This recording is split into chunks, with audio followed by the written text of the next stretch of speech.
Bore da nhw'n gyfeillion. Croeso ein gwasanaeth ni bore yma. Mae'n hyfryd bod yma gyda'n gilydd i addoli Duw. Jyst yn eich sylw chi at y hysbys, Deon Bangor wrth gwrs, am fendigedig bod ti yma efo ni heddiw. Eto, yn dilyn felly ei thrwyddedu ar y 10fed o Fedi, mae traffarchedig ddeithir Manon Ceridwen James bellach yn ei swydd fel Deon, a bydd ei sefydliad ffurfiol yn digwydd ar yr 11 o Hydref am 2 y prynhawn. A da ni'n edrych ymlaen yn arw iawn, Manon, i'ch cefnogi chi mewn gweddi ac mewn gweithred ar hyd ar amser, a da ni falch iawn o'ch cael chi yma. Trwyddedu, y parchedig Andrew Broadbent yn cael ei drwyddedu fel ficer ar y cyd yn Eglwys y Groes ar y 4 ar 15 o Hydref am 11 y bore. A dyn mae yna newyddion da iawn ynglyn â maes G Showzone, llongyfarchiadau iddyn nhw. Maen nhw'n cyfarfod yn rheolaidd yn Eglwys y Groes ac wedi cael eu cyhoeddi fel rhai o'r rhai sydd wedi cyrraedd y rownd derfynol yng ngwobrau Make a Difference BBC Cymru. Cawsant eu cynnwys ar Morning Live ar y 4 ar 15 o Fedi. A'r gwasanaeth cyfreithiol wrth gwrs i nodi dechrau'r flwyddyn gyfreithiol yn y gydeirlan yma am y 10fed o Hydref yn lle'r Cymun Bendigald am 11. Ac o ganlyniad, yr unig cymyn y bore hwnnw fydd y gwasanaeth arferol am 7:45.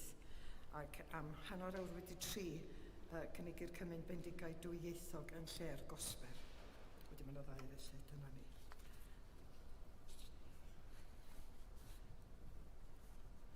Ac felly, mae yna gostegion priodas i'w cyhoeddi. Rwy'n yn cyhoeddi gostegion priodas rhwng Aron Edward Owen o Blwydd Bro Peblig ac Nida Ambrin, hefyd o Blwydd Bro Peblig.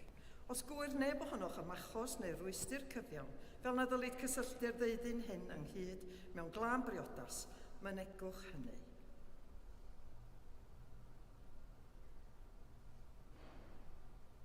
Dyma'r tro cyntaf y gofynnir hyn.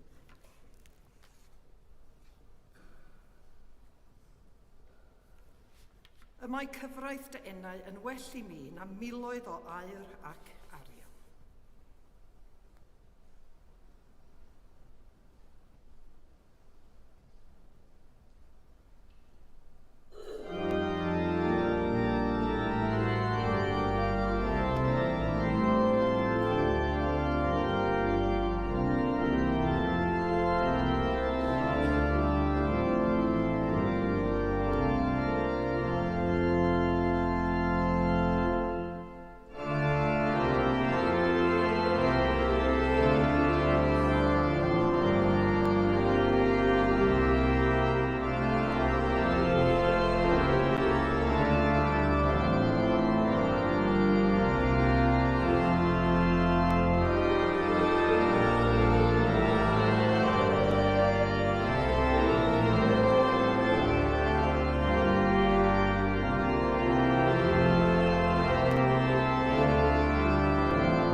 Yn enw'r Tad a'r Mab a'r Ysbryd Glân. Amen. Gras a thangnefydd efo gyda chwi. Y mae cyfraith dy enau yn well i mi na miloedd o aur ac arian. Gan gynnych i ddathlu'r Cymun Bendigald gwyniant i Dduw, yn baratown gan gyffesu ein pechodau. Gan ymddiried yna o'n i'n tad trigarol, wedi'n cynnal gan addwynder Iesu ein cyfraith, ac wrth weld ein bywydau o'r newydd yn llewych yr ysbryd bywiol. Kyrie eleison. Kyrie eleison. Christe eleison.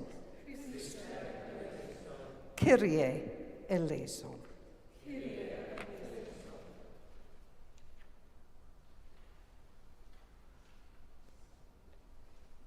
Dad Nefel, Dim wedi pechu ar feddwl, gair a gweithred, a heb wneud yr hyn a ddylem.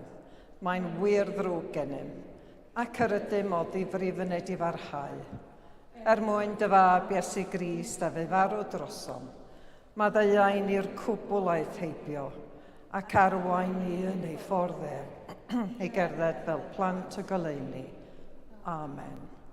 Yr holl alluog Dduw, sy'n maddau i bawb sy'n wiredifeiriol, a dwi ger hawrth eich, a'ch rhyddhau o bechod, eich cadarnhau mewn daioni, a'ch cadw yn y bywyd tragwyddol, trwy Iesu Grist, ein harglwydd. Amen. Gweddiwn. O Dduw holl alluog, y galwodd dy fab Bendigaid Mathew, y casglwr trethi, i fod yn apostol ac efengylwr, dyroi ni ras i ymwrthod a cheisio elw yn hunanol ac ymatal rhag trachwantau cyfoeth, fel y gallwn ddilyn yn ffordd dy fab Iesu Grist, sydd yn fyw ac yn teyrnasu gyda thi a'r Ysbryd Glân yn un Duw, yn awr ac am byth. Amen.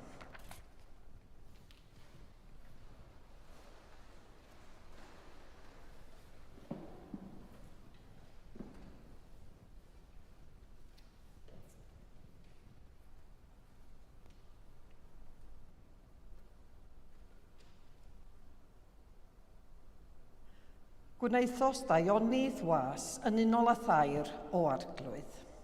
Dysg i mi ddirnadaeth a gwybodaeth oherwydd yr wyf yn ymddiried yn dorchmynion. Cyn i mi gael fy ngheryddu eithym ar gyfeilion, ond yn awr yr wyf yn cadw dy air. Yr wyt ti yn dda ac yn gwneud daioni, dysg i mi dy ddeddfau. Y mae'r trahais yn fy mharddio a chelwydd, ond yr wyf fi'n i fyddhau i ddofynion am holl galon. Y mae ei calon hwyn drwm gan fraster, ond yr wyf fi'n ymhyfrydu yn dy gyfraith. Mor dda yw i mi gael fy ngheryddu, mwyn i mi gael dysgu dy ddeddfau. Y mae cyfraith dy enau yn well i mi na miloedd o aur ac arian.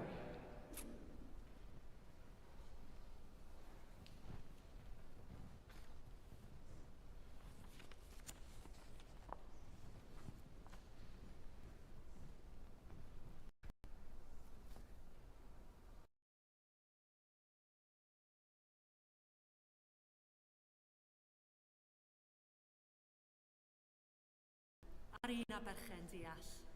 Y mae mwy o elw yn ddyn ag mewn arian, a'i chynnyrch yn well nag air. Y mae'n fwy gwerthfawr na gemau, ac nid yw dim a ddymini yn debyg iddi. Yn ei llaw dde y mae hir oes a chyfoeth ac anrhydedd yn ei llaw chwith. Ffyrdd hyfryd yw ei ffyrdd, a heddwch sydd ar ei holl lwybrau. Y mae'n bren bywyd i'r neb a gydian ddi, a dedwydd yw rhai sy'n glynu wrthi. Clywch ai'r bywyd i'n byd.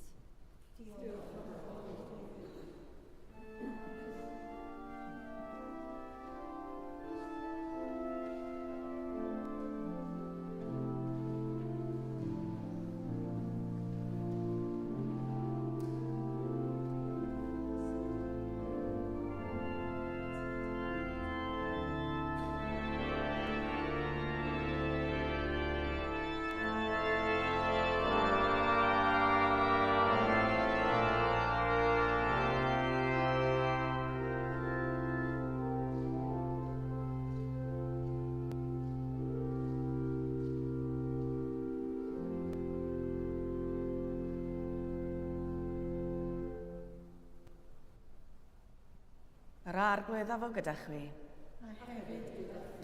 Grandewch i Fengil Crist yn ôl Sant Matthew. Bryd hynny, wrth fynd heibio oddi yno, gwelodd Iesu ddyn a elwyd Matthew yn eistedd wrth y dollfa, a dywedodd wrtho, canlyn fi. Cododd yntau a chynlynodd ef, ac yr oedd wrth bryd bwyd yn ei di, a dyma lawer o gasglwyr trethu ac o bechaduriaid yn dod a chydfwyta gyda Iesu a'i ddisgyblion. A phan wyledd y Phariseiaid, dywedasant wrth ei ddisgyblion, pam y mae eich athro yn bwyta gyda casglwyr trethu a phechaduriaid?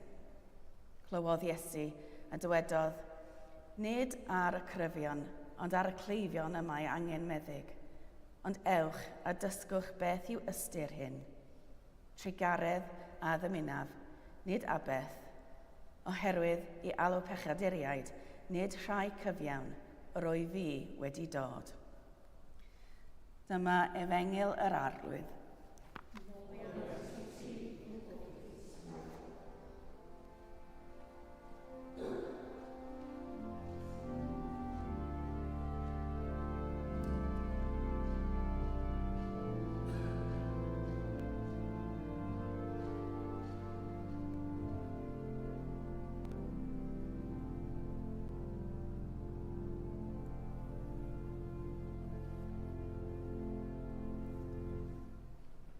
Yn enw'r Tad a'r Mab a'r Ysbryd Glân.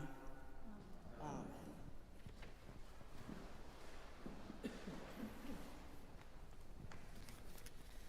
Pa agwedd ar ein ffydd sydd yn anoddaf i ti gredu ynddo? Ystraeon am eni Iesu, y iachau, efallar, yr atgyfodiad. Pob un yn draws newidiadau gwirthiol. Ond beth am sut y gall Duw draws newid ni? Allai ei ddim cofio teimlo mor dwyllodrus ar diwrnod cefais wybod fy mod i wedi pasio yr arholiad nyrsio. Y diwrnod hwnnw es i i'r gwaith fel arfer.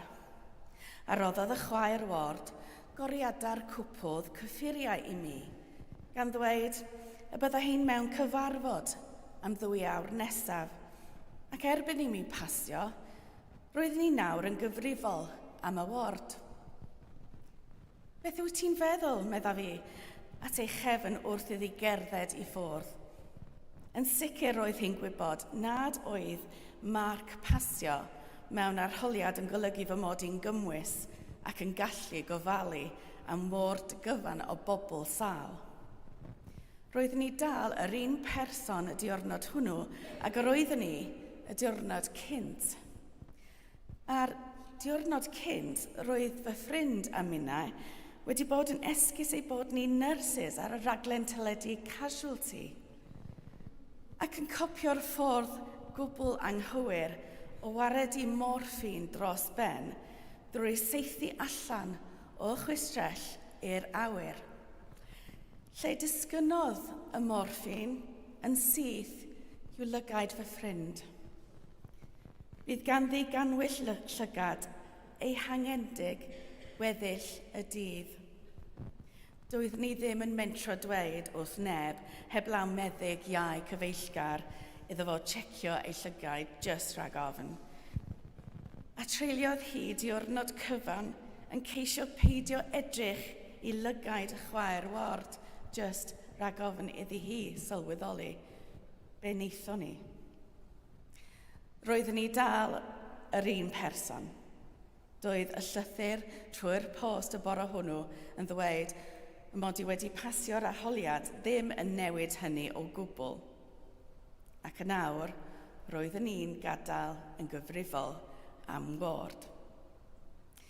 Dydy o ddim y tro cyntaf i fi teimlo felly, a dwi'n siŵr fod llawer ohonoch chi a straeon tebyg. Rydyn ni'n deffro un bore ac yn sylweddoli ein bod ni'n oedolion cyfrifol. Ac yn meddwl, pwy ar y ddaear nath feddwl mai dyna oedd syniad da?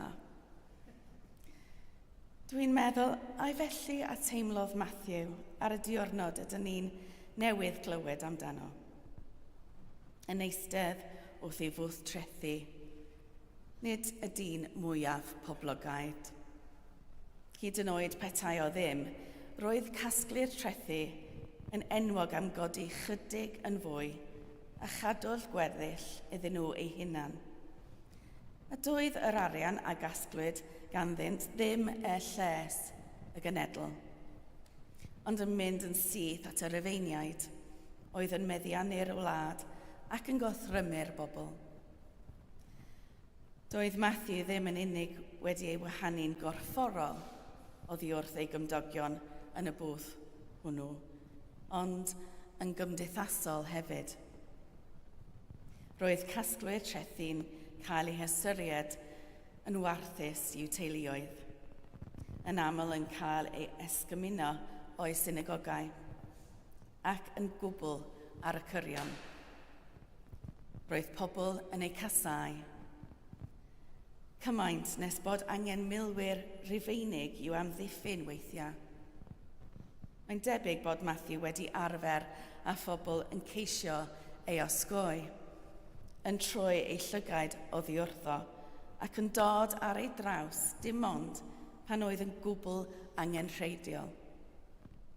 Tybed felly, beth oedd ei feddwl pan welodd Iesu ar fin mynd heibio? Mae'n debyg fod o wedi clywed amdano. Roedd Iesu eisoes wedi bod yn dysgu ac yn iachau llawer. Felly roedd treion amdano'n sicr wedi cyrraedd clustiau Matthew. Mae'n debyg fod y Rhufeiniaid hefyd wedi sylwi arno. Efallai fod Matthew hyd yn oed wedi cael ei ofyn i gadw llygad amdano, i roi gwybod i'r awdurdodau. Os ydych chi eisoes yn alltid eich pobl eich hun, yna pwy well i'w recrwtio fel ysbiwr i'r Rhufeiniaid. Felly dyma Matthew, yn ei fwth trethu neu wrth ei bwth trethu, yn gwylio'r dyn hwn, oedd yn enwog fel athro mawr.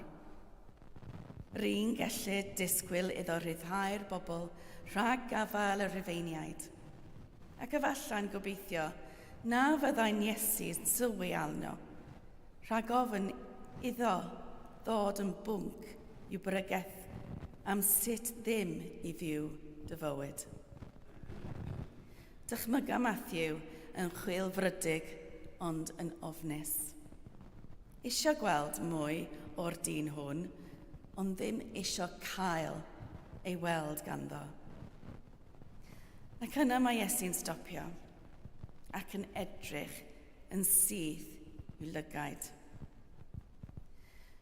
Sgwn i a oedd Matthew yn teimlo ei fod wedi cael ei weld go iawn am y tro cyntaf yn ei fywyd. Sgwn i a oedd unrhyw syniad mae'r person hwn oedd yr unig person a oedd yn gwybod pwy oedd o mewn wirionedd. Rhaid fod y cyfarfod wedi bod yn ddwys. Trodd fywyd Matthew ben i weired mewn eiliad. Oherwydd ar ôl i Iesu ddweud y ddau air hynny, gadawodd Matthew popeth. Dywedodd Iesu, canlyn fi, a fe canlynodd. Gadawodd Matthew ei amddiffiniad gan y Rhufeiniaid. Gadawodd ei incwm. Gadawodd ei esgus nad oedd yn ddigon da i wneud dim byd arall. Yn yr foment honno, gwelodd Iesu ef. Gwelodd pwy y gallai fod, pwy oedd o mewn gwirionedd, a'i alw i ddod yn y person hwnnw.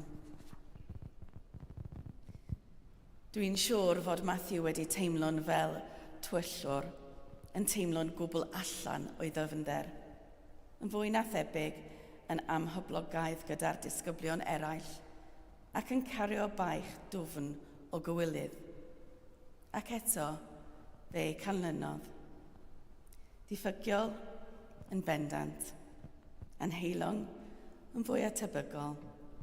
Ac eto, da ni'n ei gofio heddiw dros 2000 o flynyddoedd yn diweddarach fel disgybl, apostol ac efengylwr.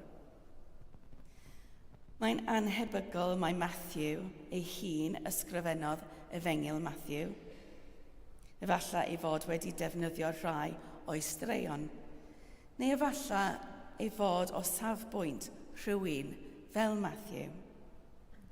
Ond dyma'r Efengyl sy'n alw Matthew'n hytrach na Lefi, fel yn y lleill. Mae'r Efengyl hon yn adrodd ar ddigwyddiadau, cyfarwyddiadau a damhegion nad ydynt i'w cael yn y tair arall. Mae Efengyl Matthew yn llawn broffwydoliaethau o'r Hen Testament a'i cyflawni, gyda'r pwyslais mae Iesu yw'r Mesaia a addawyd. Felly, efallai bod yr Efengyl hon wedi ei ysgrifennu ar gyfer y rai ohonom sydd angen ein hargyhoeddi o hynny, ar gyfer pobl fel Matthew. Dydyn ni ddim yn gwybod pam y daeth Matthew yn gasglwr trethu. Dwi ddim yn yrfa a ddewiswyd am fri na phach, ond dyna beth oedd o. Yn cael ei gasau, ei osgoi ac yn alltyd. Nes o'r diwedd cafodd ei weld go iawn gan yr unig person a all ein gweld ni i gyd mewn gwirionedd. Wrth i ni feddwl am Matthew heddiw, da ni'n dathlu pob peth a daeth, disgybl, apostol ac efengylwr. Ond, da ni hefyd yn cofio pwy oedd o cyn hynny. Oherwydd wrth gofio pwy oedd o, da ni gadael ein hunan heb esgus o gwbl. Os ydyn ni'n credu y gallai Matthew oedd wedi syrthio mor isel, mor anheilwng, mor gasau a mor amheus, gael ei adnewyddu trwy gael ei weld a'i alw gan Iesu. Mae'n rhaid i ni gredu y gallwn ni hefyd. Does dim ots faint o dwyll rydych chi'n teimlo fel par mor anheilwng, pechadurus neu ddiwerth bynnag byddwch chi'n teimlo. Mae Duw yn gweld chi go iawn ac yn eich galw fel yr ydych. Oherwydd gall Duw ein trawsnewid ni i fod y person yr oeddem i fod, yn union fel y gwnaeth i Matthew.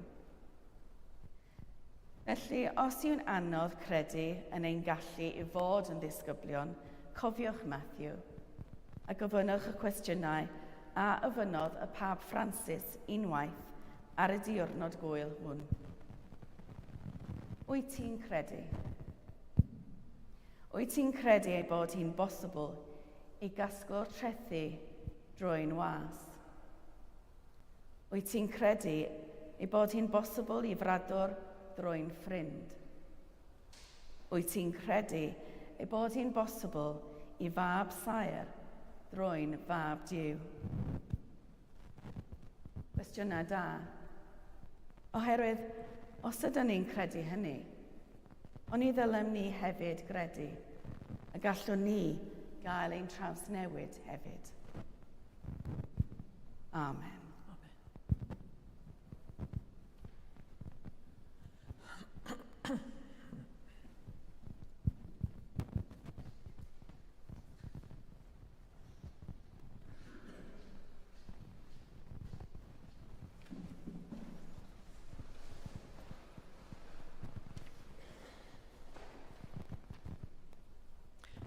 Ar y cyd, gadewch i ni gadarnhau ein ffydd.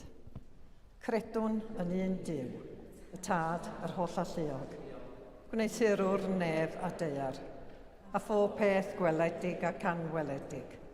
Credwn yn un arglwydd Iesu Grist, unig fab Duw, ac yn hedlwyd gan y Tad cyn yr holl oesoedd, Duw o dduw, llewyrch o lewyrch, gwir dduw o wir dduw. Wedi ei genhedlu, nid wedi ei wneithur. Yn un hanfod ar tad, a thrwyddo ef y gwnaed pob peth. Ein mwyn ni ac ein iachawdwriaeth, disgynodd o'r nefoedd. Trwy nerth yr ysbryd glân, daeth yn gnawd o fair forwyn, ac fe gwnaed yn ddyn. Fe'i croeshoelwyd drosom dan Pontiws Pilat. Dioddefodd angau ac fe'i claddwyd. Atgyfododd y trydydd dydd yn ôl yr ysgrythurau, ac esgynodd i'r nef, ac y mae'n eistedd ar ddehilawr tad. A daw drachem mewn gogoniant i farnu'r byw a'r meirw, ac ar ei dernas ni bydd diwedd. Credwn yn yr ysbryd glân, yr arglwydd, rhoddwr bywyd, sy'n deillio o'r tad a'r mab, ac ynghyd â'r tad a'r mab, a gyda ddolir ac a gyd o goneddir, ac a lefarodd trwy'r proffwydi. Credwn yn un eglwys lân gatholig ac apostolig. Cydnabyddwn un bedydd maddeuant pechodau, a disgwyliwn am atgyfodiad y meirw, a bywyd y bydd sydd iddo bod. Amen. Gyda'n holl galon a'n holl feddwl, gweddiwn ar Dduw.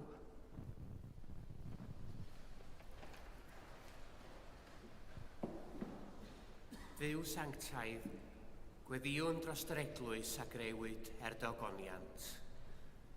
Dy roi ni'r cryfder i adlewyrchu'n ddwys a diffiant, i wynebu'n heriau gyda charedigrwydd a chariad, ac i ddewis dy lwybr di fel unigolion ac fel eglwys. Gweddiwn dros Cherry ein archesgob, dros Manon ein deon, a thros bawb sy'n rhoi ei gwaith, ei hamser a'i cariad i ddyfnhau a cyfoethogi'n meddyliau a'n bywydau yn y lle arbennig hwn. Dy roedd un stoethineb i wybod beth sy'n gyfiawn, a nerth a gras i'w gyflawni, mwyn parhad a ffyniant ein addoliad. Arglwydd yn dy drigaredd, gwrando ein gweddi. Dduw sanctaidd, cydnabyddwn y tristwch sydd wedi deimlo mor ddwys yn ddiweddar yn ein cymuned, a gweddiwn y gallwn ganfod heddwch a thawelwch trwy'n ffydd yn dy gariad di. Diolchwn am y gras a'r hapusrwydd a gawn wrth addoli ar y cyd, sy'n arwydd clir o dy gariad a thfaddeuant. Rhoi ni'r nerth i barhau yn ysbryd y cariad hwnnw yn ein bywydau ni o ddydd i ddydd ac y mywyd ac adeilan. Arglwydd yn drydrigaredd, gwrando ein gweddi. Dduw sanctaidd, gweddiwn dros y byd a grewyd gan dy gariad. Wrth i nifer fawr o ferched Cymru yn prydio dros heddwch y penwythnos hwn, ymunwn a hwy drwy weddio dros bawb sy'n byw mewn gwledydd lle mae casineb ac anhebgwch yn llywodraethu, lle mae colled, ofn ac anobaith yn arferol, lle mae rhagfarn yn deyrn, lle mae newyn yn frwydr ddyddiol. Gad i bawb sy'n dioddef yr anghyfiawnderau enbyd hyn, dderbyn yr heddwch perffaith sy'n dod drwy dy gariad gwedd newidiol, holl gynhwysol. Arglwydd yn drydrigaredd, gwrando ein gweddi. Dduw sanctaidd, gweddiwn dros dy holl bobl wedi creu ar dy ddelw, ac yn enwedig dros yr unig, y galarus a'r claf. Gweddiwn yn arbennig dros Julian, Jamie, Arvidas, John, Iwan, Tom, Ann, John, Nick a Jill. Anadla anadleinioes arnynt a dwg iddynt dy drigaredd a thras. Dyro heddiw hefyd dy gryfder, nerth a heddwch i rhai sy'n gofalu'n gariadus amdanynt drwy'r cyfan. Arglwydd yn dy drigaredd, gwrando ein gweddi. Dduw sanctaidd, gweddiwn dros y rhai sy'n teimlo baich colled a galar yn drwm yr wythnos hon. boed i'r gobaith am heddwch tragwyddol sy'n sylfaen i'r ffydd, eu cynnal a'i cysuro. Gweddiwn dros yn anwyliau don cymuned sydd wedi marw'n ddiweddar, yn eu plith Joshua Horn, Edna Aldred, Adolfina, Antanas, Seslova, Filiwn, Alexandras, Erlandas, Sarunas, Saulius, William Ceglia, Kathleen Ceglia, Margaret Edwards. A thros Norma Sawyer y cedwyr ei gwyl goffar dyddiau hyn. Ac mewn enid o ddistawrwydd, gweddiwn dros yr hair ydym yn ei caru, ond na'i gwelwn mwyach.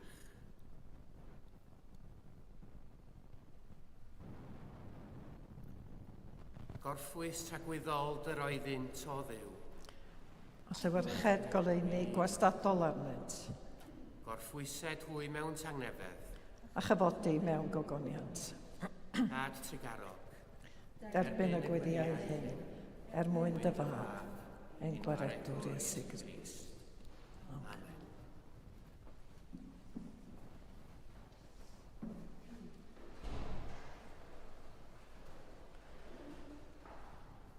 Cyd ddinasyddion ydym ar saint ac aelodau o deulu Duw, trwy Iesu Grist ein harglwydd, a ddaeth a phrygethu heddwch i'r rhai pell, a heddwch hefyd i'r rhai agos. Tangnefedd yr arglwydd efo gyda chwi bob amser.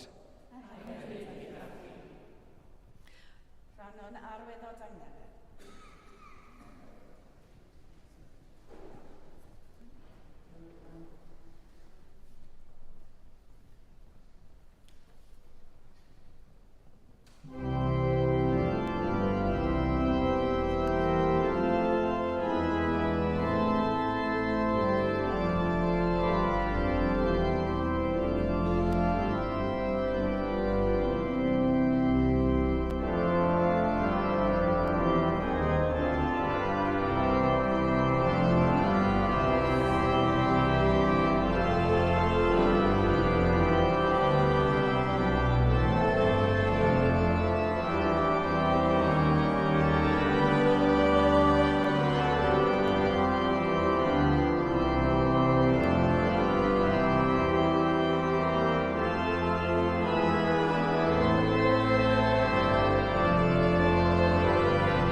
Dathlwn gyda'n gilydd roddion a gras Duw.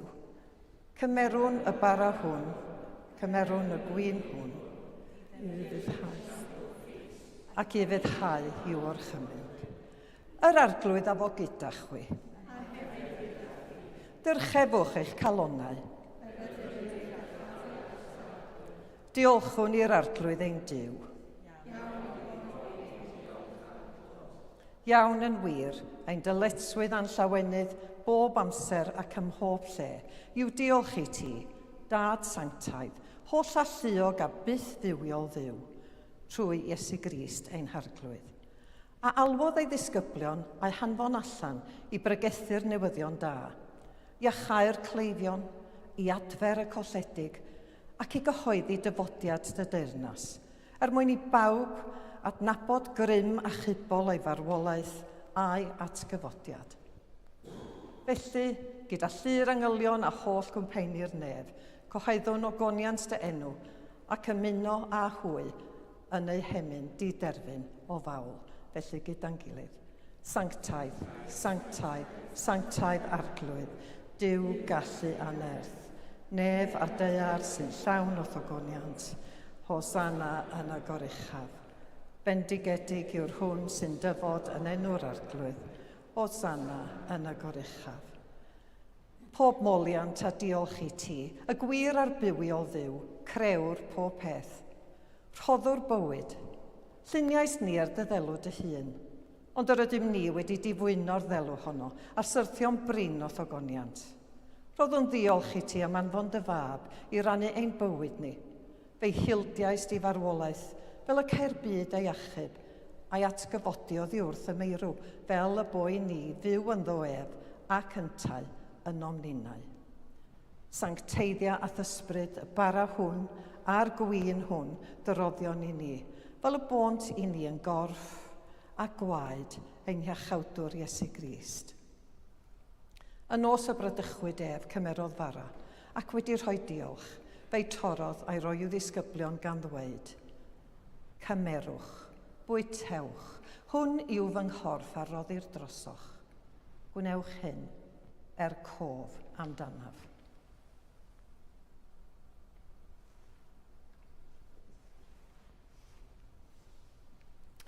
Yr un modd ar ôl swper cymerodd y cwpan ac wedi rhoi diolch fe rhoddodd iddynt gan ddweud, yfwch o hwn bawb, oherwydd hwn yw fy ngwaed o'r cyfamod newydd, a dywelldir drosoch a thros lawer maddeuant pechodau. Gwnewch hyn bob tro yr yfwch ef, cof amdanaf.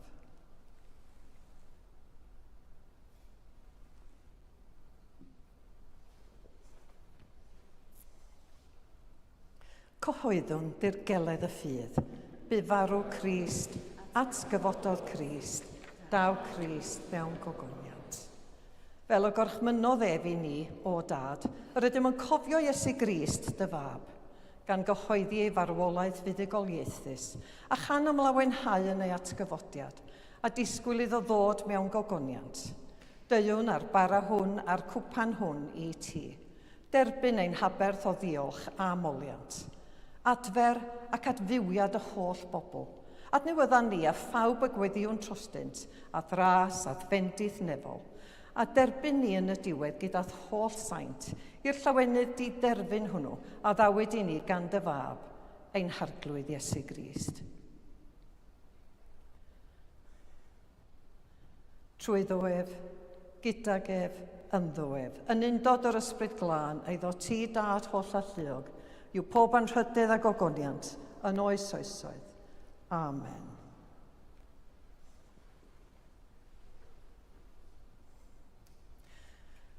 Fel y dysgodd ein hiachawdwr ni, gweddiwn yn hyderus. Ein tad, yr hwnnwyd yn y nefoedd, sancteiddiar dy enw, deled dy deyrnas, gwneler dy ewyllus, megis yn y nef, felly ar y ddeiar hefyd.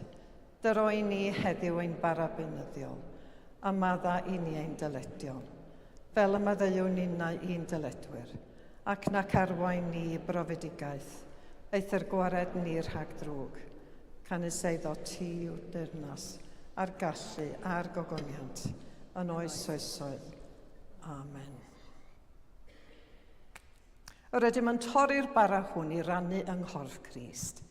Ond un llawer, un corff ydyn, gan ein bod ni oll yn rhannu'r un bara. Oen Duw, sy'n dwyn ymaith bechod ar byd, trwy garhaw wrthym. Oen Duw sy'n dwyn ymaith bechod ar byd, trwy garhaw. Oen Duw sy'n dwyn ymaith bechod ar byd, dyrw i ni.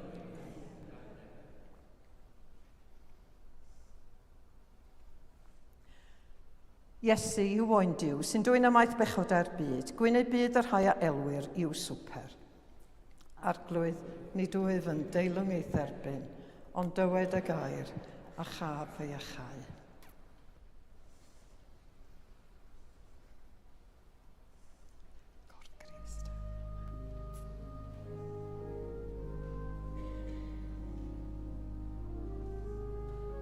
Crist oedd gadwan y bywyd trwy.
diolchwch i'r arglwydd oherwydd greslon i'w ef.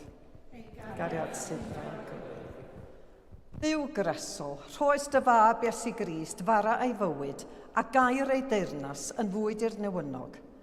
Adnewyddad y bobl a thras nefol, ac yn ein holl wendid, cynnal ni trwy dy wir a ddiwiol fara, ef sy'n fyw ac yn teyrnasu, yn awr ac am byth. Amen. Yr arglwydd afo gyda chwi. A hefyd gyda chi.